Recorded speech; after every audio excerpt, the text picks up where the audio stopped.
Hello friends, आप सभी का निर्माण एजुकेशनल इंडिया चैनल में स्वागत है। और आज हम लोग बीएड सेकेंड ईयर का बहुत ही इम्पोर्टेंट क्वेश्चन कवर करेंगे और ये 2021 के लिए तो बहुत इम्पोर्टेंट है।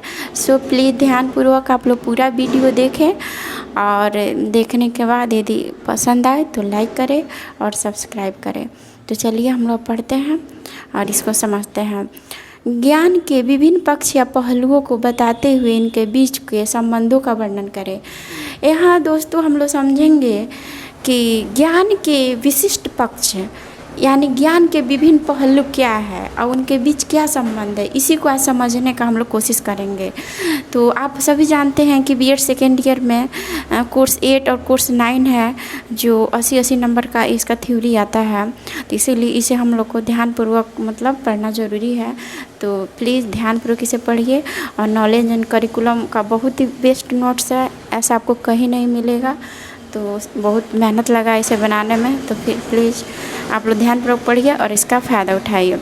तो देखिए, किसी भी क्वेश्चंस है, कोई भी क्वेश्चंस है तो उसका आंसर आप लोग लिखेंगे तो क्या करेंगे, सबसे पहले प्रस्तावना देंगे। तो देखिए, प्रस्तावना में कम से कम थोड़ा सा ज्ञान का जो है उसके डिफिनेशन को देना पड़ता है, बताना पड़ता है। तो इसीलिए आप लोग को क्या करना पड़ेगा, थोड़ा सा उसके डिफिनेशन देना पड़ेगा। तो देखिए, यहाँ पे हम थोड़ा सा डिफाइन इसको कर देंगे कि ज्ञान जो शब्द है ज्ञ धातु से बना है, जिसका अर्थ जानना है। आसान शब्दों में कहा जाए तो किसी वस्तु के स्वरूप का जैसा है वैसा ही अनुभव या बोध होना ज्ञान कहलाता है। देखिए, ज्ञान का क्या कहलाता है, जो वस्तु जैसा है उसके बारे में वैसा ही अनुमान होना क्या है, ज्ञान है। मानिए कि जैसे हम जानते हैं कि कहीं नाम सुने किसी गांव का रामपुर, और वहाँ पे राम नाम का कोई व्यक्ति रहता है। तो राम नाम का रियल वहाँ व्यक्ति होना चाहिए, यानी हम जाएँ तो राम नाम के व्यक्ति से भेंट हो जाए। तो ये वास्तविक जो ज्ञान होता है इसी को हम लोग ज्ञान कहते हैं, ठीक है। अतः ज्ञान एक चुंबक की भांति है जो आसपास की सूचनाओं को क्या करता है, अपनी ओर आकर्षित करता है। हम सभी जानते हैं चुंबक क्या होता है। चुंबक लोहा को अपने तरफ क्या करता है, आकर्षित करता है। तो उसी से हमारे मनोवैज्ञानिकों ने, विद्वानों ने ज्ञान की तुलना की है चुंबक से, कि चुंबक जो होता है वह भी क्या करता है, हमारे आसपास से जैसे चुंबक जो होता है लोहा को आकर्षित करता है, वैसे ही ज्ञान जो है हमारे आस पड़ोस अगल बगल जो भी इंफॉर्मेशंस है उसको क्या करता है, अपनी तरफ अट्रैक्ट करता है। ज्ञान सभी के जीवन में सबसे महत्वपूर्ण भूमिका अदा करता है। ज्ञान क्या करता है, हम सभी के जीवन में बहुत ही विशिष्ट रोल अदा करता है, क्योंकि ज्ञान ही है जिसकी वजह से हम सारे मनुष्य चिंतन मनन कर पाते हैं। यदि हमारे पास ज्ञान नहीं रहे तो हमें एक जानवर में कोई अंतर नहीं है। ज्ञान ही हमें जीवन जीने का सलीका सिखाती है। देखिए, ज्ञान जो है हमें क्या करता है, आर्ट ऑफ लिविंग सिखाता है कि हमारे जीवन का शैली क्या होना चाहिए, हमें कैसा ज़िंदगी बिताना चाहिए, जीवन व्यतीत करना चाहिए। इसका नॉलेज हमें कहाँ से होता है, ज्ञान से होता है। आज के समय में सबसे बड़ी शक्ति ज्ञान ही है। देखिए, आज का जो युग है साइंस का युग है, तर्क वितर्क का युग है। तो इस समय क्या है, ज्ञान बहुत बिग पावर है। जैसे कहा जाता है ना, अमेरिका पावरफुल है, उसी तरह ज्ञान क्या है, सर्वशक्तिमान है, जो मनुष्य को अन्य जीव जंतुओं से श्रेष्ठ बनाता है, जो हमें क्या करता है, अन्य जो कीड़े मकोड़े हैं, इंसेक्ट है, एनिमल्स है, सभी से अलग करता है, वो ज्ञान नहीं है। कोई भी ज्ञान तभी उपयोगी माना जाता है जब उसका प्रयोग हम दैनिक जीवन में करते हैं। देखिए, यदि आप बहुत बड़े ज्ञानी हैं लेकिन अपना ज्ञान क्या कर रहे हैं, बांट नहीं रहे हैं, तो क्या हुआ, आपका ज्ञान बेकार है, बोझ है। नहीं कहा जाता है कि धन क्या है, यदि धन का आप दान नहीं कर रहे हैं, बस धन को संचय कर रहे तो क्या होता है, धन को ना आप खर्च कर रहे हैं ना दान कर रहे हैं, तो उस धन का क्या हो जाता है, नाश हो जाता है। उसी तरह हमारा ज्ञान है, यदि हम अपने ज्ञान को नहीं बांटेंगे और ज्ञान को रखे रहेंगे, संचित किए रहेंगे, तो ज्ञान क्या है, बेकार है। वह ज्ञान हमारे मरने के साथ ही हम लोग के साथ चला जाएगा। इसीलिए हमारे पास जो भी ज्ञान होता है उसको बांटना चाहिए कि और भी उसका क्या करे, लाभ उठा सके। हमें मन में इस टाइप का भावना नहीं रखनी चाहिए कि अरे हम किसी को नहीं बताएंगे, ऐसा नहीं करना चाहिए। बुद्ध को देखिए, अब देखिए समझेंगे हम लोग, कोई भी ज्ञान तभी उपयोगी माना जाता है जब उसका प्रयोग हम दैनिक जीवन में करते हैं। कोई भी ज्ञान है उसे क्या करें, उसका उपयोग हमारे डेली लाइफ में भी होना चाहिए। बुद्ध को भगवान बुद्ध ज्ञान की वजह से ही कहा गया। देखिए हम तो सभी जानते हैं महात्मा बुद्ध का बचपन का नाम क्या था, सिद्धार्थ था। क्या उसी समय उनको भगवान की उपाधि मिली? नहीं। जब उन्होंने कठिन तपस्या किया, जब उनको ज्ञान प्राप्त हुआ, तब जाके उन्हें क्या कहा गया, महात्मा बुद्ध कहा गया। तो महात्मा बुद्ध कहा गया, भगवान बुद्ध कहा गया। आज भी उनकी पूजा की जाती है। क्यों की जाती है? उस समय तो बहुत लोग थे, आखिर सबकी पूजा क्यों नहीं की जाती है? बुद्ध की पूजा क्यों की जाती है? क्योंकि पूजा उन्हीं की होती है जो अपने लाइफ में उपलब्धि को प्राप्त किए रहते हैं, संघर्ष किए रहते हैं, उन्हीं का नाम इतिहास के पन्नों में दर्ज होता है। तो ये सब कौन कराता है? ज्ञान कराता है। तो अब समझेंगे हम लोग, ज्ञान की वजह से ही उनको क्या कहा गया, भगवान कहा गया। ज्ञान ही है जो कठिन से कठिन सवालों को सुलझा देती है। देखिए ज्ञान ही है जो कितनी भी कठिन सवाल हो उसको सुलझा देती है। इस प्रकार ज्ञान ईंधन है जो मानव जीवन को प्रेरित करता है और लंबे और सफल जीवन के लिए क्या करता है, मनुष्य को प्रेरित करता है। देखिए हमारा ज्ञान ही है जो हमें क्या करता है, एक ज्ञान को एक ईंधन की भी उपाधि दी गई है। जैसे ईंधन क्या करता है, ईंधन तो आप लोगों को पता ही है, लकड़ी क्या है, जलावन की लकड़ी, वो भी ईंधन है, यानी वो क्या करता है, ऊर्जा देता है। तो ऐसे ही हमारा ये जो नॉलेज क्या है, हमें ऊर्जा देता है और लंबी और सफल सक्सेसफुल लाइफ के लिए क्या करता है, हमें मोटिवेट करता है। तो इस प्रकार हमारा ज्ञान क्या है, हम लोग के लिए बहुत ज़्यादा इम्पोर्टेंट है। तो यहाँ तक हम लोग समझे। अब आगे हम लोग समझेंगे हमारे व्यक्तित्व को आकार देने और लोगों के साथ व्यवहार को सही करने के लिए ज्ञान बहुत महत्वपूर्ण है। हमें ज्ञान ये सिखाता है कि कैसे हमें बिहेव रखना चाहिए, कैसे करना चाहिए। ये सारी प्रेरणा हमें ज्ञान से ही मिलती है। इस प्रकार ज्ञान हमारे लिए क्या है, बहुत महत्वपूर्ण है। सामान्यतः 5 भागों में ज्ञान के विशिष्ट पक्ष या पहलुओं को बांटा गया है। देखिए ज्ञान को कितने भागों में बांटा गया है, 5 भागों में बांटा गया है, जिसे हम लोग आज पढ़ेंगे। इसको एकदम रट्टा मार लीजिए, सब पूछेगा ही पूछेगा, इसमें कोई शक नहीं है, ठीक है। और नॉलेज एंड करिकुलम ऐसा सब्जेक्ट है कि इसको पढ़िए तो लगभग 3 यूनिट तक तो मानिए इसी को पूछता है, बस ज्ञान के बारे में। चाहे पहलू पूछे, तत्व पूछे, चरण पूछे या कुछ भी करके पूछे। तो अगर आप लोग पढ़े रहिएगा ना तो किसी में मिला कर बढ़िया से लिख लीजिएगा। आप लोगों को पता है कि ऑब्जेक्टिव क्वेश्चन है या सब्जेक्टिव है। अब बीएड का कॉपी कैसे चेक होता है सबको मालूम है। तो इसीलिए बस पढ़ लीजिए इसको, जितना वीडियो डाला गया उतना देख लीजिए। एकदम कोर्स 8 आपका कंप्लीट काफ़ी है इस साल के लिए। तो देखिए हम लोग यहाँ 5 चीज़ आप लोग एकदम रट्टा मार लीजिए। एक तो फर्स्ट हो गया, ऐसे रट्टाफिकेशन पर जोर नहीं देना चाहिए, लेकिन बिना रट्टे काम चलता है क्या, नहीं चलता है। तो एक देखिए local and universal knowledge. First में क्या आएगा, local and universal knowledge. Local का मतलब क्या हो गया, स्थानीय। यूनिवर्सल का मतलब वैश्विक कहिए या सार्वभौम कहिए। लोकल का मतलब हमारे स्थानीय क्षेत्र से होता है, शहरी हो या ग्रामीण भी हो सकता है। और सार्वभौम का मतलब होता है यूनिवर्सल सत्य। जैसे सूरज पूरब में उगता है, क्या यूनिवर्सल सत्य है, था और रहेगा, ठीक है। और जैसे न्यूटन का सिद्धांत जो है, गुरुत्वाकर्षण का नियम, ये सब क्या है, सत्य है, जिसे सभी मानते हैं, सारा विश्व मानता है। हमारा लोकल का मतलब हुआ कि भाई जो जहाँ का है वहीं पे। जैसे बिहार का मधुबनी पेंटिंग फेमस है, उसी तरह हर जगह मतलब कोई चीज़ होता है जो कहीं का लोकल का फेमस होता है, तो उसको लोकल कहा जाता है, ठीक है। अब देखिए सेकेंड में आप लोग इसको जहाँ न बैठा लीजिए, स्थूल एवं सूक्ष्म ज्ञान। देखिए स्थूल का मतलब होता है ना, जिसे हम देख सकें ज्ञान इंद्रियों से, जैसे आँखों से देख सकें, उसे अपने क्या कर सकें, उसे महसूस कर सकें, हाथों से छू सकें, उसे कॉन्क्रीट कहा जाता है। आप लोग पियाजे का थ्योरी भी पढ़े होंगे बीएड फर्स्ट ईयर में, जिसमें उसे पियाजे ने भी इस थ्योरी को माना है। कॉन्क्रीट एज किसको माना है, 7 से 11 को कॉन्क्रीट माना है, ठीक है। तो इस स्थूल हो गया। सूक्ष्म हो गया अब्स्ट्रैक्ट नॉलेज, यानी इसका होता है अब्स्ट्रैक्ट नॉलेज का मतलब हो गया अमूर्त। अमूर्त यानी जो चीज़ें नहीं दिखाई देती। जैसे मानिए कि सच्चाई क्या दिखाई देती है, ईमानदारी क्या दिखाई देती है, नहीं दिखाई देती। तो इनको क्या करेंगे, अब्स्ट्रैक्ट कहेंगे। जैसे मानिए का नमक है, नमक दिखाई दे रहा, नमक का ढेला, तो क्या हो गया, वो स्थूल हो गया। यानी कंक्रीट हो गया। यदि वो पानी में मिल जाए तो क्या दिखाई देगा? नहीं दिखाई देगा, तो उसे क्या बोलेंगे? अब्स्ट्रैक्ट बोलेंगे। तो आप थर्ड नंबर समझिए, सैद्धांतिक एवं व्यवहारिक ज्ञान, इसको कहेंगे थ्योरेटिकल एंड प्रैक्टिकल। ये तो बहुत आसान है, एकदम समझ लीजिए। कोई भी चीज़ है थ्योरेटिकल, यानी जब उसे हम याद कर रहे हैं, पढ़ रहे हैं, तो थ्योरी हो गया। यानी उसको जब हम अपने व्यवहार में, अपने डेली लाइफ में प्रयोग करने लगेंगे तो उसी को प्रैक्टिकल नॉलेज कहिए, व्यवहारिक नॉलेज कहिए, या प्रायोगिक नॉलेज कहिए। यहाँ पे अपने इंग्लिश के शब्दों पे ध्यान दीजिएगा, क्योंकि जो होता है ना साइकोलॉजिस्ट लोग हैं जो नेमिंग करते हैं, एकदम एक ही चीज़ को बहुत कुछ बोला जाता है, इसीलिए इंग्लिश के वर्डों पे यहाँ ध्यान देना मतलब अच्छा रहता है। अभी वहाँ पे देखिए अस्तूल को ही मूर्त बोला जाएगा। अब मैंने कि अस्तूल पूछ दिया तो बच्चा अरे नहीं पढ़े हैं, अस्तूल ही मूर्त हो गया, और सूक्ष्म में क्या हो गया? अमूर्त हो गया। वैसे ही सैद्धांतिक है, व्यवहारिक है, व्यवहार को प्रायोगिक भी कहा जाता है। तो इस प्रकार थर्ड नंबर क्या हो गया? थ्योरेटिकल एंड प्रैक्टिकल नॉलेज हो गया।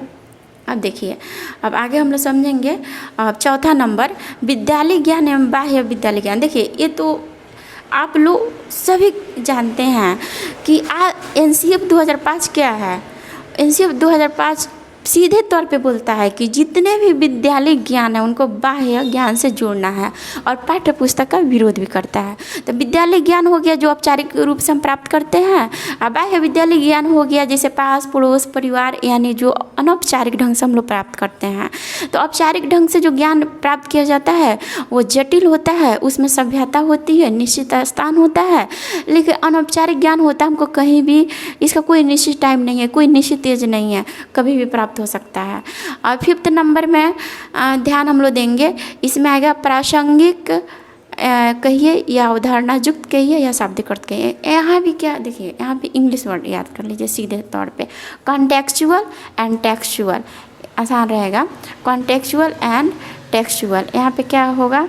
कॉन्टेक्चुअल एंड टेक्सचुअल क्या होगा? Contextual and textual knowledge. इसी को देखिए क्या बोलेंगे? इसको बोलेंगे कॉन्टेक्चुअल का मतलब क्या हो गया?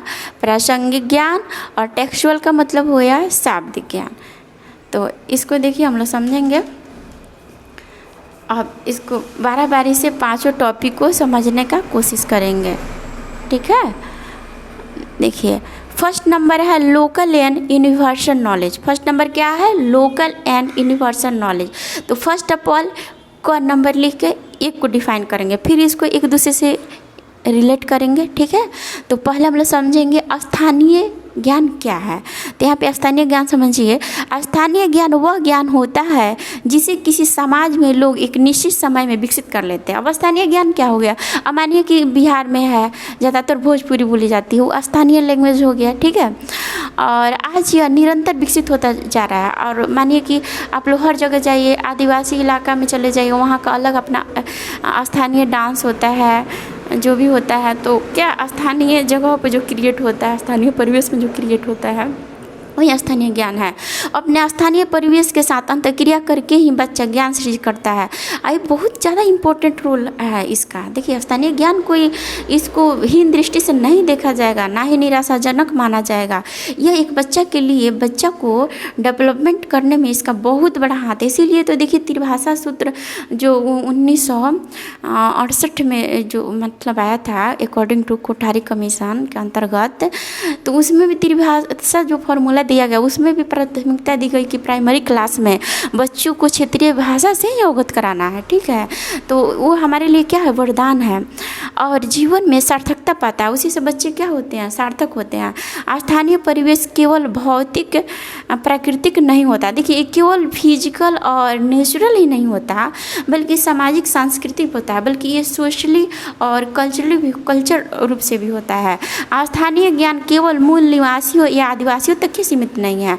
देखिए ये केवल शहर कहिए, गांव कहिए, या किसी आदिवासी तक ही सीमित नहीं है, बल्कि सभी समुदाय, चाहे ग्रामीण हो या शहरी हो या घुमंतु हो, बंजारे हो, जो भी है, हर जगह क्या है? बहुत ज़्यादा इम्पोर्टेंट है। एक ही जगह रहने वाले हो या सभी तक क्या इनकी पहुँच होती है।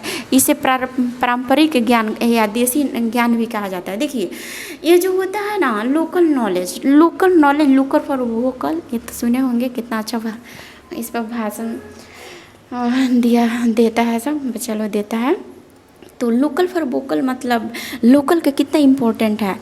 तो देखिए इसका मतलब है, देखिए यहाँ पे हम लोग समझेंगे स्थानीय ज्ञान की अवधारणा। स्थानीय ज्ञान क्या है, इसकी अवधारणा को समझेंगे। देखिए इसी को देसी ज्ञान भी कहते हैं या पारंपरिक ज्ञान भी कहते हैं, जो परंपरा से आ रहा है, ठीक है। तो इसका फर्स्ट नंबर हम लोग समझेंगे अनुभव पर आधारित होता है। देखिए हमारा लोकल नॉलेज क्या होता है, हमारे अनुभव पर आधारित होता है। सेकेंड नंबर में क्या है, स्थानीय से प्रकृति एवं वातावरण के अनुकूल ढाला जाता है। हमारे लोकल नॉलेज कैसे आता है, स्थानीय से प्रकृति एवं वातावरण के अनुकूल ढाला जाता है, यानी वो प्रकृति में और वातावरण के अनुकूल इसको ढाला जाता है। थर्ड नंबर में है स्थानीय प्रथाओं, संस्थाओं, संबंधों एवं प्रथाओं में गूंजा रहता है। देखिए हर जगह का अपना कुछ ना कुछ होता है। जैसे बिहार में देखिए छठ फेमस है ना, यहाँ के पेंटिंग में मधुबनी फेमस है। उसी तरह यहाँ क्या होता है, यहाँ की लिट्टी फेमस है, लिट्टी चोखा। तो कहने का सेंस ये सब क्या है, ये सब लोकल है, लोकल, इसी को लोकल नॉलेज कहा जाता है। तो यहाँ की अपनी अपनी, जैसे यहाँ बिहार में सोहर गाया जाता है, तो क्या हुआ, यहाँ के लोकगीत हो गया, लोक कथा हो गया, यहाँ रामायण खेला जाता है, कृष्ण लीला खेला जाता है, रामलीला खेला जाता है। ये सब क्या है, यहाँ का एक ट्रेडिशन है जो लोकल नॉलेज में आएगा, ठीक है। लोक कथाएँ हो गया, लोकगीत हो गया, चुटकुला हो गया, कलाएँ आदि भाषा एवं ज्ञान को समृद्ध बनाते हैं। देखिए ये सब क्या करता है, जैसे मानिए कि आप लोग देखे होंगे बिहार में रामलीला, कृष्ण लीला बहुत खेला जाता है। इससे क्या होता है, भाषा का नॉलेज समृद्ध होता है, भाषा परिवेश समृद्ध होता है और बच्चे में डेवलपमेंट होता है। अब हम लोग इसमें ख नंबर समझेंगे। ख नंबर आपको है यूनिवर्सल नॉलेज। देखिए यूनिवर्सल नॉलेज क्या है, तो यूनिवर्सल नॉलेज एकदम जहन में डाल लीजिए लोग कि यूनिवर्सल नॉलेज क्या है। तो देखिए यहाँ पे हम लोग समझेंगे यूनिवर्सल नॉलेज कहा जाता है जो पूरे विश्व में जिसको एक जैसा माना जाए। अब न्यूटन का सिद्धांत इंडिया में जो पढ़ा जाता है वही कहीं भी पढ़ा जाएगा, ठीक है। तो ये क्या हो गया, यूनिवर्सल ट्रूथ हो गया। यूनिवर्सल ट्रूथ है कि सूरज घूमते नहीं है बल्कि एक ही जगह पर आते हैं, पृथ्वी उनके चारों तरफ घूमती है। तो क्या हो गया, सार्वभौम सत्य हो गया। तो इसी को समझेंगे। सार्वभौमिक ज्ञान प्रयोग, निरीक्षण, अनुभव एवं सत्य पर आधारित होता है। क्या होता है, सत्य पर आधारित होता है। भौतिक एवं गणित के सिद्धांत, नियम, वैश्विक ज्ञान के उदाहरण है। देखिए यूनिवर्सल नॉलेज में आपको भौतिक फिजिक्स का ज्ञान आ जाता है एकदम जो सत्यता के साथ रहता है। फिर मैथमेटिक्स आ जाते हैं जो सर्वदा क्या होते हैं, निश्चित होते हैं, उनमें बदलाव नहीं हो जाता है। इसमें क्या है, बदलाव नहीं हो सकता है। अब मानिए कि जैसे मैथ में आपको अलजेब्रा पढ़ना रहता है या कोई भी थ्योरी पढ़ना है तो उसको सिद्ध करना रहता है। क्या है, सिद्ध है, यानी सर्वदा उचित है, निश्चित है, इसका बदलाव नहीं हो सकता है। उसे निरीक्षण, अनुभव या प्रयोग द्वारा सिद्ध करने की आवश्यकता भी नहीं पड़ती, ठीक है। इसमें कोई ऑब्जर्व करने की आवश्यकता नहीं है, ठीक है, जो है सो है। इसी को क्या बोला जाता है, यूनिवर्सल सत्य है। तो देखिए यूनिवर्सल जो नॉलेज है इसको हम लोग समझेंगे आखिर है क्या, इसको क्या, इसका मतलब महत्व क्या है या किसको कहा जाता है। सार्वभौमिक ज्ञान की सभी स्थानों पर प्रयोग होता है। देखिए जो यूनिवर्सल नॉलेज होता है इसकी सभी जगहों पे, कोई भी देश हो, अमेरिका हो, इंग्लैंड हो, इंडिया हो, जापान हो, हर जगह एक ही प्रयोग इसका होता है। सेकेंड नंबर में जानेंगे सार्वभौमिक ज्ञान अपनी व्यापकता के कारण किसी भी देश, समुदाय, समाज पर लागू किया जा सकता है। ये क्या, अपनी सत्यता के कारण, अपनी व्यापकता के कारण क्या, किसी भी कम्युनिटी या देश नहीं देखता कि यहाँ पे जैसे धर्म में देखा जाता है ना कि जैसे अरब है वो अपना ही धर्म मानेगा, वहाँ एक ही धर्म है बस मुस्लिम धर्म। लेकिन इंडिया क्या है, सेकुलर, यहाँ हर धर्म माना जाता है। तो ऐसा इस ज्ञान के साथ नहीं होता। ये चाहे अरब हो, चाहे मानिए कि इंडिया हो, चाहे कोई भी कंट्री हो, वहाँ पे क्या समान रूप से लागू किया जाता है। तो इस प्रकार सार्वभौमिक ज्ञान अपनी व्यापकता के कारण किसी भी देश, समुदाय, समाज पर लागू किया जा सकता है। अब थर्ड नंबर इसमें समझेंगे सार्वभौमिक ज्ञान का दायरा बहुत विस्तृत होता है। तो इसीलिए इसका भाई जाहिर सी बात है जब ये सब जगह इसका मान्यता होगा तो क्या होगा, इसका दायरा विस्तृत होगा, अर्थात संपूर्ण विश्व भर में इसका मान्यता होता है। अब फोर्थ नंबर समझेंगे सामाजिक परिस्थिति, संस्कृति आदि में भिन्नता होने पर भी सार्वभौमिक ज्ञान सभी को समान रूप से प्राप्त होता है। देखिए जो यूनिवर्सल जो नॉलेज होता है इसमें नहीं देखा जाता है कि भाई कौन सा देश है, इसमें मानिए कि परिस्थिति कैसी है, कल्चर कैसा है, हिंदुज़्म है कि मुस्लिम्स है कि क्रिश्चियन वाला है, इसको नहीं देखा जाता है। हर जगह ये समान रूप से लागू होता है। अब आगे समझेंगे हम लोग 5th नंबर, समस्याओं का अवलोकन तथा वैज्ञानिक पद्धतियों का प्रयोग किया जाता है। इसमें देखिए क्या, इसमें मुख्य रूप से वैज्ञानिक पद्धतियों का प्रयोग किया जाता है। देखिए अगर आप लोग जाइएगा एमएड का एंट्रेंस देने तो उसमें आप लोग को 1 नंबरिया करके ऑब्जेक्टिव में पूछ सकता है कि जैसे लोकल नॉलेज में क्या आएगा, यूनिवर्सल नॉलेज में क्या आएगा। तो जो भी क्षेत्रीय से बिलोंग करेगा तो उसको लोकल नॉलेज में लिख दीजिएगा। लो जैसे लोकगीत हुआ, नाटक हुआ, जो भी। अगर साइंस का बात करेगा, मैथ का बात करेगा तो क्या होगा, यूनिवर्सल नॉलेज में आ जाएगा। चाहे कोई भी सिद्धांत, न्यूटन का सिद्धांत हो, चाहे किसी भी वैज्ञानिक, मनोवैज्ञानिक का, वो सब क्या आ जाएगा, वो सत्यता में आ जाएगा। तो क्या आ जाएगा, यूनिवर्सल नॉलेज में आ जाएगा। अब हम लोग नेक्स्ट पढ़ेंगे। अब 2nd नंबर देखिए, 2nd नंबर आपको क्या है, 2nd नंबर में हम लोग क्या पढ़े थे, 2nd नंबर में हम लोग पढ़े थे स्थूल कहिए, मूर्त कहिए, एक ही बात को कहा जाएगा, इसीलिए इंग्लिश में याद कर लीजिए, कॉन्क्रीट एंड अब्स्ट्रैक्ट नॉलेज। क्या होगा, concrete and abstract knowledge, concrete and abstract knowledge, concrete and abstract knowledge यानी स्थूल एवं सूक्ष्म नॉलेज या मूर्त एवं अमूर्त नॉलेज। इसको हम लोग पढ़ेंगे तो यहाँ पे समझिए, इसमें इसको भी कौन नंबर में पहले कॉन्क्रीट को समझेंगे।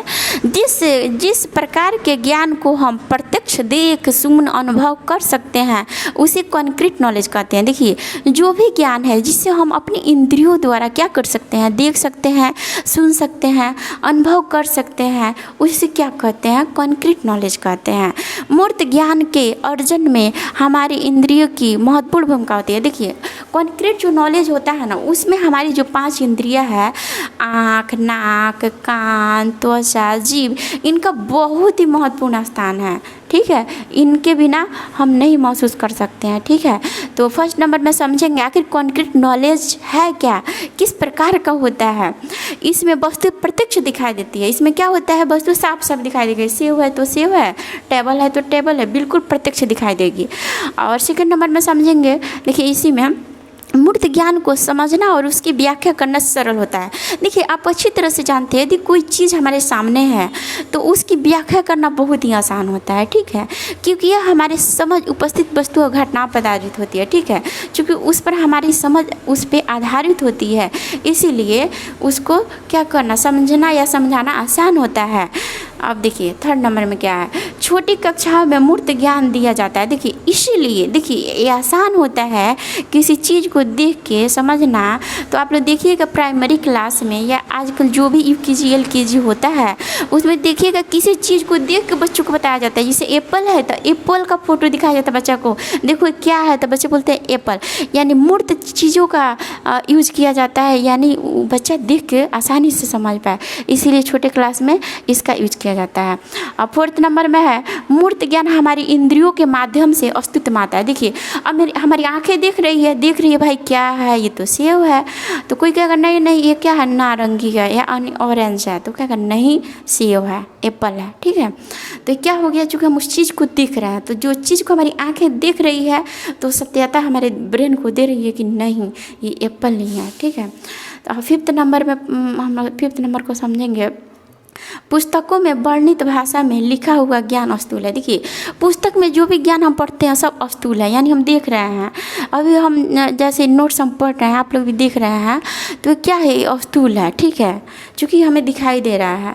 अब देखिए इसमें 6 नंबर में है, बाल अवस्था में बालक के स्थूल ज्ञान प्रदान करना चाहिए। देखिए इसीलिए उसी चीज़ को दिखाया गया है कि हमारा जो चाइल्डहुड है, तो चाइल्डहुड मोस्टली आपको कब तक माना जाता है, तो उसको ज़्यादा से ज़्यादा आपको 7 साल तक। ठीक है, बाल्यावस्था। तो इस एज में क्या होता है, स्थूल चीज़ें मतलब जो बच्चों को, जो बच्चे देख सके सुन सके, उसी चीज़ से बच्चों को ज्ञान दिया जाता है, जो बाल्यावस्था के लिए क्या है, बहुत इंपॉर्टेंट है। तो ये सब क्या आ जाएगा, कॉन्क्रीट नॉलेज में। अब हम लोग अमूर्त नॉलेज समझेंगे, यानी अब्स्ट्रैक्ट नॉलेज। अब्स्ट्रैक्ट नॉलेज समझिए इसमें क्या आता है, किसे कहते हैं। अब्स्ट्रैक्ट नॉलेज का मतलब होता है सूक्ष्म ज्ञान या अमूर्त ज्ञान। ठीक है, इसको आप लोग समझिए आखिर किसे कहते हैं। तो देखिए यहाँ पे हम लोग समझेंगे जिस ज्ञान का कोई निश्चित स्वरूप नहीं होता, वह केवल हमारे अनुभव तथा निरीक्षण पर आधारित होता है, उसे सूक्ष्म ज्ञान या अमूर्त ज्ञान या अब्स्ट्रैक्ट नॉलेज कहा जाता है। जैसे जन्म के समय बालक कोरी पट्टियों, जैसे जॉन लॉक कहते हैं, जन्म के समय बालक कोरी पट्टियों के समान होता है, और जैसे जैसे अनुभव मिलने लगता है इस पट्टियों पर लेखन होने लगता है। देखिए ये जो अमृत नॉलेज है ना, इसके सबसे बड़े समर्थक कौन है? इसको अनुभव से मतलब जोड़ा जाता है। इसके सबसे बड़े के सपोर्टर है लॉक है। लॉक कहते हैं एक बच्चा जो होता है जन्म लेता है तो उसका क्या होता है, दिमाग पूरा कोरा कागज होता है, उसके पास कोई नॉलेज नहीं होता है। लेकिन जैसे जैसे वो बड़ा होता है उसका अनुभव मिलते जाते हैं, उसका जो पूरा दिमाग है उस पर पूरा लिखावट आ जाता है, ठीक है। लेकिन इसको चौमस्की पूरा काट देते हैं। चौमस्की जी आप लोग पढ़िएगा सीटेट में, उसमें पढ़ना है चौमस्की के बारे में, एकदम पढ़ना ही पढ़ना है, ठीक है।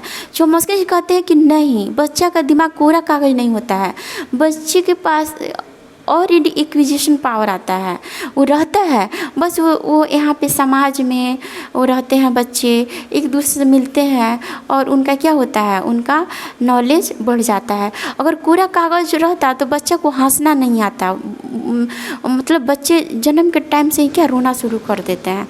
तो कैसे मान लिया जाए कि बच्चे का दिमाग कोरा कागज नहीं होता है, बल्कि वो समय क्या करता है, अपने सेंसेस का यूज करते हैं। तो इसको लॉक, लेकिन लॉक कहते हैं अमूर्त ज्ञान पे ज़्यादा जोर दिए हैं, और उनका मानना है कि जिस ज्ञान का कोई निश्चित स्वरूप नहीं होता, माने इसका कोई निश्चित स्वरूप नहीं होता, ये क्या केवल हमारे अनुभव और निरीक्षण पर ही आधारित होता है, उसे क्या कहते हैं, उसे सूक्ष्म ज्ञान कहते हैं। इसके सपोर्टर पूरा याद कर लीजिएगा लो, इसके सपोर्टर कौन है, लॉक है। और लॉक ही कहते हैं कि जन्म के समय बालक क्या होता है, कोरा कागज होता है, और जैसे जैसे उस पर अनुभव आता है वो उसके पटिए पर लेखन होने लगता है। अब इसे हम लोग समझेंगे अब्स्ट्रैक्ट नॉलेज है क्या। देखिए फर्स्ट नैतिकता, दया, ईमानदारी आदि। देखिए नैतिकता क्या होता है, सत्य का पहचान ही नैतिकता है, यानी सत्यता कितनी है, सच और झूठ का जो पहचान किया जाता है, सही और गलत का क्या पहचान करना ही नैतिकता है। नैतिकता क्या है, सही और गलत का पहचान करना ही नैतिकता है, ठीक है। तो क्या नैतिकता दिखाई देती है, नहीं। दया दिखाई देती है, नहीं। ईमानदारी दिखाई देती है, नहीं। तो क्या आ जाएगा, अब्स्ट्रैक्ट नॉलेज में आ जाएगा। सेकंड में आप लोग समझिए अमूर्त ज्ञान अप्रत्यक्ष तथ्यों तथा सूचनाओं से संबंधित है। क्या होता है, इनडायरेक्ट तथ्य इसमें होते हैं, इनडायरेक्ट फैक्ट होते हैं, उसे हम लोग देख नहीं सकते। थर्ड में आएगा अमूर्त ज्ञान अमूर्त चिंतन के आधार पर विकसित होता है। अमूर्त ज्ञान कैसा होता है, अमूर्त, देखिए अमूर्त नॉलेज है तो इसमें भी अमूर्त चिंतन ही किया जाएगा, यानी अमूर्त चिंतन करना इसमें किया जाएगा, तो इसी को क्या कहा जाएगा, अमूर्त नॉलेज कहा जाएगा। अमूर्त यानी इमेजिन करेंगे। अमूर्त ज्ञान जटिल होता है या सरलता से समझ में नहीं आता है। देखिए अमूर्त जो नॉलेज होता है ना, बहुत कॉम्प्लेक्स होता है, इसको समझना बहुत कठिन होता है। और फिफ्थ नंबर में हम लोग समझेंगे अमूर्त ज्ञान उच्च मानसिक अवस्था में ही संभव है। देखिए जब छोटा बच्चा अमूर्त ज्ञान नहीं प्राप्त कर सकता है, जब हम मानिए 15+ होते हैं तब हमें अमूर्त नॉलेज समझ में आता है, ठीक है, या 11+ होता है। इसके सपोर्टर कौन है, प्याजे। प्याजे का देखिए 4 जो स्टेजेस दिए हैं उसमें 4th स्टेज यही है, अमूर्त दिए हैं, जिसमें फॉर्मल ऑफ रैशनल एज है, जिसमें आप लोग समझिएगा उसमें क्या है, अमूर्त है, जिसमें क्या रीजनिंग आता है, तर्क आता है, उसी को कहा जाता है। अमूर्त ज्ञान उच्च मानसिक अवस्था में ही संभव हो पाता है। अमूर्त ज्ञान उच्च कक्षा में, इसीलिए क्या किया जाता है, इसे उच्च कक्षाओं में दिया जाता है। जैसे नमक का जो ढेला होता है क्या है, मूर्त है, दिखाई दे रहा है भाई इतना बड़ा ढेला है, लेकिन जब वो सब्जी में डालिए, दाल में डालिए या पानी में डालिए तो घुल जाता है, घुल के मिल जाता है, तो पानी जैसा दिखाई देता है। क्या सब्जी में दिखाई देता है नमक कहाँ है, दाल में दिखाई देता है नमक कहाँ नहीं, तो क्या हो गया, अमूर्त हो गया। तो इस प्रकार हम लोग अमूर्त समझे। तो अमूर्त क्या होता है, जो हमें दिखाई नहीं दे, जिसे अब देखिए, अब आप लोग थर्ड नंबर समझिएगा। थर्ड नंबर क्या होगा, थर्ड नंबर क्या होगा, सैद्धांतिक एवं प्रैक्टिकल। देखिए बहुत ही आसान है, इसे आप लोग बहुत अच्छा से बढ़ा चढ़ा के लिख सकते हैं। Theoretical and practical. थ्योरी हो गया, मानिए कि जैसे क्रिकेट है। क्रिकेट के बारे में हम लोग पढ़ रहे हैं कि भाई इतना क्रिकेटर होते हैं, उसमें क्रिकेटर में इतना प्लेयर होना ज़रूरी है, कैसा उसका ग्राउंड होना चाहिए, क्या हो गया, बस इसको पढ़ रहे हैं तो सैद्धांतिक हो गया। लेकिन जब हम खुद जाके मैदान में क्रिकेटर बन जाए, जैसे विराट कोहली है तो ऐसे बन जाए तो क्या हो गया, व्यवहारिक नॉलेज हो गया। ठीक है, तो पहले हम लोग समझेंगे थ्योरेटिकल नॉलेज। सैद्धांतिक ज्ञान स्वयं प्रत्यक्ष की भांति होता है। क्या है, प्रत्यक्ष होता है। नहीं कहा जाता है प्रत्यक्षम किम प्रमाणम, प्रत्यक्ष की कोई प्रमाण की आवश्यकता नहीं होती है, वैसे ही सैद्धांतिक ज्ञान है। सिद्धांत जब समझ लिए जाते, सत्य पहचान लिए जाते, ऐसा ज्ञान स्वतः सिद्ध या प्रमाणित मान लिया जाता है। देखिए, सबसे पहले भले आजकल हमारे जो भी है बच्चे सभी जानते हैं न्यूटन के बारे में, लेकिन कोई अब हमारे आर्यभट्ट के बारे में नहीं जानता, बहुत कम लोग जानते हैं। लेकिन आप लोग को पता होना चाहिए, बहुत पहले आर्यभट्ट ने ही बोल दिया था कि जो सूर्य क्या है एक ही जगह पे है, पृथ्वी ही चक्कर लगाती है। तो उन्होंने ये बात को कह दिया था, लेकिन इसमें क्या था, सत्य उस समय कोई इसको सिद्ध नहीं किया गया था। ठीक है, लेकिन जब ये सिद्ध हो गया, इसको केपलर ने भी मान लिया, तो क्या हो गया, यह सिद्धांत बन गया। ठीक है, तो यहाँ सैद्धांतिक ज्ञान स्वयं प्रत्यक्ष की भांति होता है। सिद्धांत जब समझ लिए जाते हैं, सत्य पहचान लिए जाते हैं, ऐसा ज्ञान स्वतः सिद्ध या प्रमाणित ज्ञान मान लिया जाता है। तर्क द्वारा तथ्यों को संगठित कर लिया जाता है। अब फैक्ट है उसको संगठित कर लेते हैं, वहीं क्या हो जाता है, हमारा सैद्धांतिक नॉलेज हो जाता है। सैद्धांतिक ज्ञान समझिए आखिर क्या है, थ्योरेटिकल नॉलेज। सैद्धांतिक ज्ञान दूसरों को अनुभवों का क्रमबद्ध संग्रह है। दूसरों को, जैसे आर्यभट्ट का वो नॉलेज हो गया, केपलर ने अपना दिया, उसकी तरह टॉलमी जो थे उनका पूरा अलग था वो, और उसके बाद से देखिए, तो ये सब क्या है, क्रमबद्ध संग्रह है किसी दूसरे का। सैद्धांतिक ज्ञान दूसरे की व्यक्तिगत खोज, अनुसंधान, अनुभव तथा अवलोकनों का समावेशन होता है। देखिए, सैद्धांतिक ज्ञान में क्या होता है, जैसे वास्को डी गामा है, जिस कहा जाता है कि भाई भारत का खोज किया, तो क्या उसके खोज से पहले भारत नहीं था, उसके पहले भी भारत था, लेकिन उन्होंने क्या किया, समुद्र मार्ग का खोज किया। भारत था, लेकिन उधर से कुस्तुनतुनिया जो होता है, स्थल मार्ग से ये था, आना जाना था, और अब वासी आते थे भारत से व्यापार करना। ठीक है, अफगानिस्तान होते हुए, ईरान, इराक, अफगानिस्तान होते हुए। तो देखिए, तो यहाँ पे लेकिन उन्होंने क्या किया, समुद्री मार्ग की खोज किया, तो ये क्या हुआ, एक सैद्धांतिक उनका अनुभव हो गया, उनका खोज हो गया। अब देखिए, थर्ड नंबर में समझेंगे सैद्धांतिक ज्ञान समझ और विश्लेषणात्मक क्षमता विकसित करने के लिए उपयोगी होता है। देखिए, थ्योरेटिकल जो नॉलेज होते हैं हमारे ज्ञान को क्या करता है, समझ विकसित करता है। विश्लेषणात्मक यानी देखिए, विश्लेषण करना का मतलब होता है किसी भी चीज़ को जोड़ के देखना। ठीक है, तो उसको जोड़ के तोड़ के सभी तरह से दिखता है, तो इस प्रकार बहुत ही उपयोगी होता है। सैद्धांतिक ज्ञान किसी भी विषय के गहन अध्ययन हेतु आवश्यक माना जाता है। देखिए, कोई भी चीज़, अभी देखिए कोविड आया था तो सारा देश परेशान था, तो क्या हुआ, हमारे जितने वैज्ञानिक हैं इस पर गहन अध्ययन शुरू कर दिया, आखिर हुआ कैसे, कहाँ से आया, कैसे हुआ, तो इस पर क्या है, गहन अध्ययन ये हो गया। तो सैद्धांतिक ज्ञान का होता है किसी भी विषय के गहन अध्ययन हेतु आवश्यक माना जाता है। अब देखिए, फिफ्थ नंबर समझेंगे सैद्धांतिक ज्ञान का संप्रेषण मॉडल, चार्ट, शब्द, वाक्य आदि के आधार पर किया जाता है। देखिए, यहाँ पे देखिए, अगर वास्को डी गामा आया होगा खोजने भारत कि आखिर क्यों आया, आप लोग को तो पता है मसालों की वजह से आया।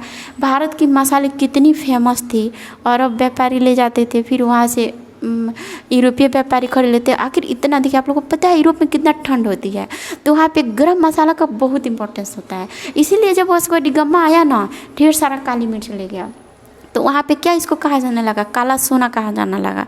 ठीक है, तो देखिए ये क्या है, वो तो ऐसे ही थोड़े आ गया होगा, उसके लिए क्या बनाया होगा, मॉडल, चार्ट इत्यादि तैयार किया होगा, समझा होगा किधर से किधर जाए इंडिया मिल जाएगा। तो देखिए, कोलंबस भी आया भारतीय खोजने, वास्को डी गामा भी आया भारत खोजने, लेकिन देखिए कोलंबस कहाँ चला गया, अमेरिका चला गया, तो वहाँ पे चला गया वेस्ट इंडीज़। तो वो क्या क्या कहा, वेस्ट, वहाँ पे पश्चिमी घाट पर उधर पहुँच गया पश्चिम, तो उसको वेस्ट इंडीज़ बोल दिया, यानी पश्चिम इंडिया बोल दिया। वहीं वास्को डी गामा देखिए इधर आया पूर्व में, तो भारत इसको मिल गया, तो इसी को खोजकर्ता माना गया। अब देखिए, अब आगे हम लोग समझेंगे कि इसका ख नंबर यानी व्यवहारिक ज्ञान, प्रैक्टिकल नॉलेज समझेंगे। प्रायोगिक ज्ञान कहिए या व्यवहारिक ज्ञान कहिए। देखिए, व्यवहारिक ज्ञान कौशल पर आधारित होता है। व्यवहारिक ज्ञान किस पे आधारित होता है, कौशल पे आधारित होता है। व्यवहारिक ज्ञान कौशल पे आधारित होता है। व्यवहारिक ज्ञान प्रयोग द्वारा प्राप्त होता है। और कैसे प्राप्त होता है, इसका एक्सपेरिमेंट किया जाता है।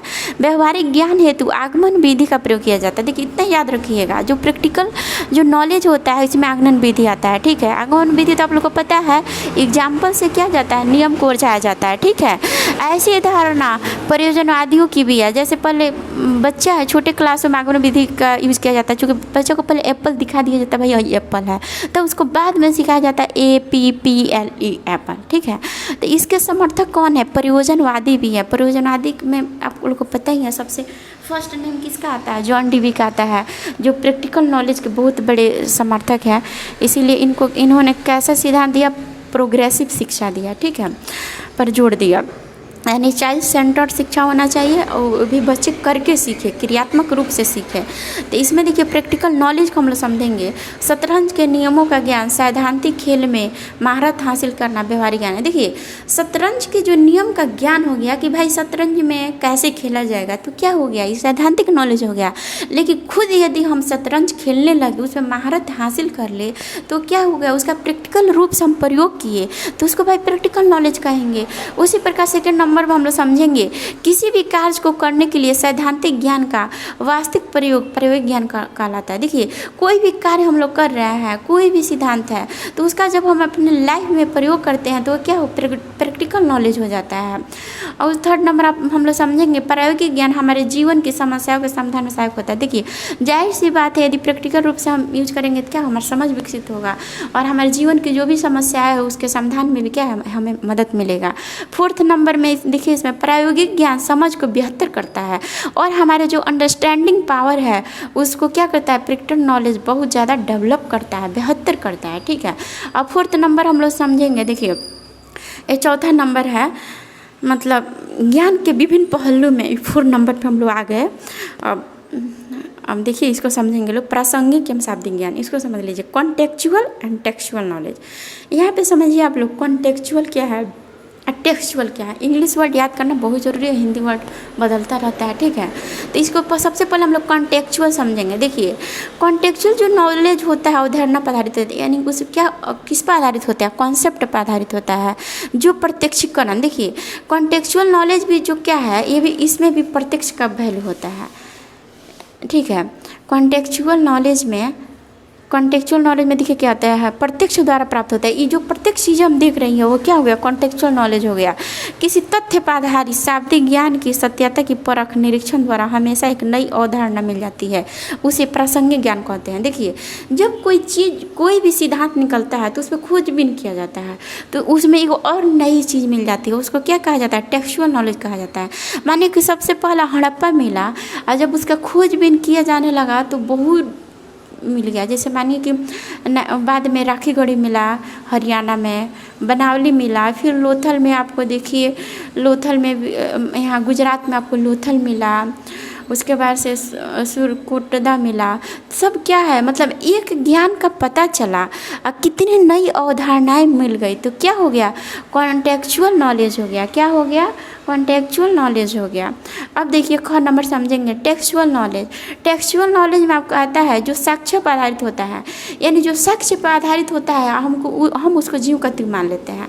माने हम देखे नहीं, जैसा सुने ऐसा मान लिए, तो इसको क्या कहा जाता है, इसको टेक्सचुअल नॉलेज कहा जाता है। जैसे हम स्वयं बहुत से स्थानों को नहीं देखे हैं, मैंने स्विट्जरलैंड को हम देखे नहीं हैं, लेकिन मान लिए कि भाई स्विट्जरलैंड बहुत सुंदर है और वहाँ पे अभी तक कोई मिनरल्स की खाने नहीं मिली है।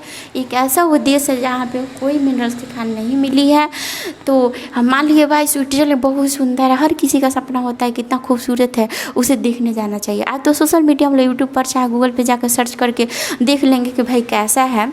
लेकिन टेक्सचुअल नॉलेज कहा जाएगा कि भाई हम जब सुन लिए और सुन के ऐसे ही मान लिए, तो उसको क्या बोला जाएगा, टेक्सचुअल नॉलेज माना जाएगा। जैसे हम स्वयं बहुत से स्थानों को नहीं देखे हैं, लेकिन जब दूसरे उसका वर्णन करते हैं तब हम उन स्थानों के अस्तित्व पर, उसके द्वारा कहे शब्दों पर क्या करते हैं, विश्वास करने लगते हैं। यानी अपना दिमाग नहीं लगाते, बस मान लेते हैं कि सबसे खूबसूरत है स्विट्जरलैंड, ठीक है, मान लिए, तो इसको क्या कहा जाएगा, टेक्सचुअल नॉलेज कहा जाएगा। अब देखिए हमारा लास्ट टॉपिक है 5th नंबर विद्यालय ज्ञान, बाह्य विद्यालय ज्ञान। इसमें आप लोग अपने से पूरा भर भर के झोला भर भर के इसके बारे में लिख सकते हैं। विद्यालय ज्ञान क्या है, आप लोग बीएड फर्स्ट ईयर में पढ़े होंगे। विद्यालय ज्ञान यानी औपचारिक शिक्षा। औपचारिक शिक्षा क्या होता है, तो उसी को क्या औपचारिक शिक्षा कहिए या विद्यालय ज्ञान कहिए।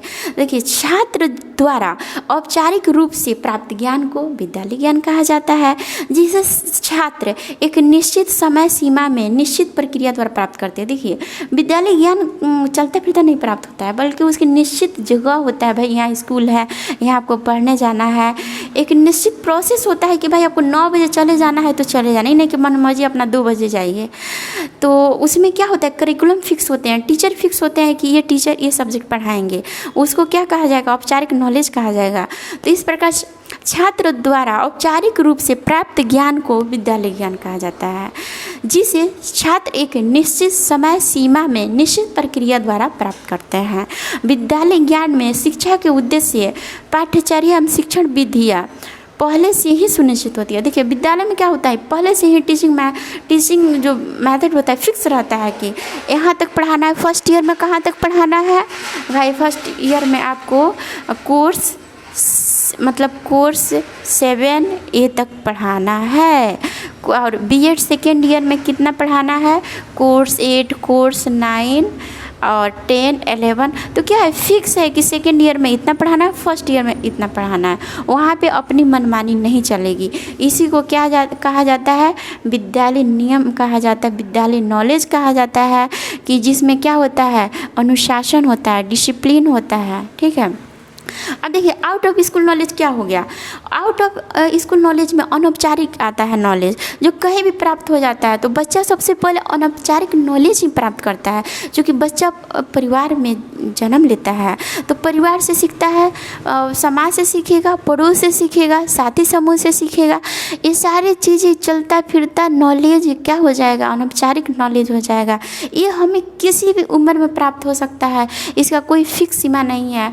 स्कूल कॉलेज की सीमा होती है ना, कितना साल तक आपको स्कूल जाना है, कॉलेज जाना है, यूनिवर्सिटी जाना है, लेकिन जो आउट ऑफ स्कूल नॉलेज होता है उसका कोई उम्र नहीं होता है। वो जब हम कब्र में जाएंगे ना, उस समय भी हमें ये नॉलेज प्राप्त हो सकता है। ठीक है। यानी ये क्या कहा जाता है, ये मतलब ये जन्म से मरण तक चलता है, समझ गए। तो देखिए, विद्यालय के बाहर प्राप्त होने वाले ज्ञान को बाह्य विद्यालय ज्ञान कहा जाता है। बाह्य ज्ञान अनौपचारिक रूप से प्राप्त हो जाते हैं, जैसे इंटरनेट पर आपको मिल जाए। आजकल तो इंटरनेट का मत पूछिए, पूरा जाल बिछा हुआ है, यहाँ पर तो आपको नॉलेज का भंडार है, पाइए नॉलेज। फिर परिवार हो गया, पड़ोस हो गया, समुदाय हो गया, स्वयं का अनुभव हो गया, तर्क हो गया, चिंतन हो गया, सब क्या होता है, सब ये अनौपचारिक नॉलेज होता है। अब हम लोग इस टॉपिक को बढ़िया से कवर कर लिए, यानी ज्ञान के विभिन्न पहलू। हमारा क्वेश्चन क्या था, ज्ञान के विभिन्न पहलुओं का वर्णन करें एवं उसके बीच में संबंध स्थापित करें। तो इस प्रकार हमने ज्ञान के 5 एस्पेक्ट को देखे, जिसमें फर्स्ट आपको क्या था, स्थानीय था, और क्या था, यूनिवर्सल था। सेकेंड कॉन्क्रीट ऑफ टेक्स्ट था। फिर आपको थर्ड नंबर था। थर्ड नंबर में आपको क्या था, थर्ड नंबर आपको फिर क्या था, थ्योरेटिकल एंड प्रैक्टिकल था। फिर आपको 4 नंबर में कॉन्टेक्चुअल एंड टेक्सुअल नॉलेज था। फिर आपको 5th नंबर में क्या हो गया, school and out of school knowledge था। तो इस प्रकार हमने ज्ञान के विभिन्न पहलुओं पर प्रकाश डाला। और एट लास्ट आप लोग कंक्लूजन दीजिएगा। कंक्लूजन लिखना ज़रूरी होता है, और इसका एक अपना अलग ही महत्वपूर्ण होता है, इसका महत्ता होती है। तो देखिए, कंक्लूजन में हम लोग क्या लिखेंगे, निष्कर्षतः हमें पता चलता है कि ज्ञान के विभिन्न पहलुओं या पक्ष के अध्ययन करने से हमें ज्ञान के बारे में संपूर्ण जानकारी हो जाती है। हमें क्या हो जाती है, ज्ञान के बारे में संपूर्ण जानकारी हो जाती है। आज वर्तमान युग में हम अच्छी तरह जानते हैं, पूरे भारत के करिकुलम में NCF 2005 RTA 2009 को ध्यान में रखा गया है, यानी शामिल किया गया है। तो हम अच्छी तरह से जानते हैं।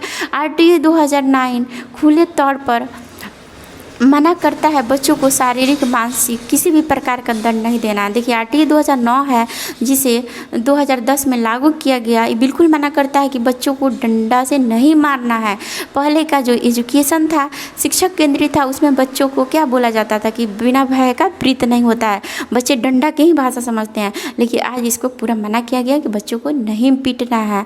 एनसीएफ 2005 चाइल्ड सेंटर्ड एजुकेशन पर बल देता है कि बच्चा को जो भी एजुकेशन देना है उसकी रुचि योग्यता एवं व्यक्तिगत विभिन्नता को ध्यान में रखते हुए देना है, ऐसा हमारा एनसीएफ 2005 कहता है। और पाठ्य पुस्तक का विरोध भी करता है कि बच्चे को किताबी कीड़ा नहीं बनाना है, बल्कि बच्चों को क्या बनाना है, सृजनात्मकता पर जोर देना है, बच्चे क्या क्रिएटिविटी को अपनाए। तो और पाठ्य पुस्तक का विरोध कर बच्चों की शिक्षा को बाह्य ज्ञान से जोड़ने की बात करता है। ठीक है, इस प्रकार हम लोगों ने ज्ञान के विभिन्न पहलुओं को कवर किया और ये बहुत ही इम्पोर्टेंट क्वेश्चन है, इसलिए पूरा वीडियो प्लीज़ देखिएगा। और यदि अच्छा लगे तो लाइक करें, सब्सक्राइब करें, जिससे आने वाले नेक्स्ट वीडियो का नोटिफिकेशन भी आप लोगों तक पहुंच जाए। तो इस प्रकार मैं अपने वाणी को विराम देती हूँ। जय हिंद, जय भारत।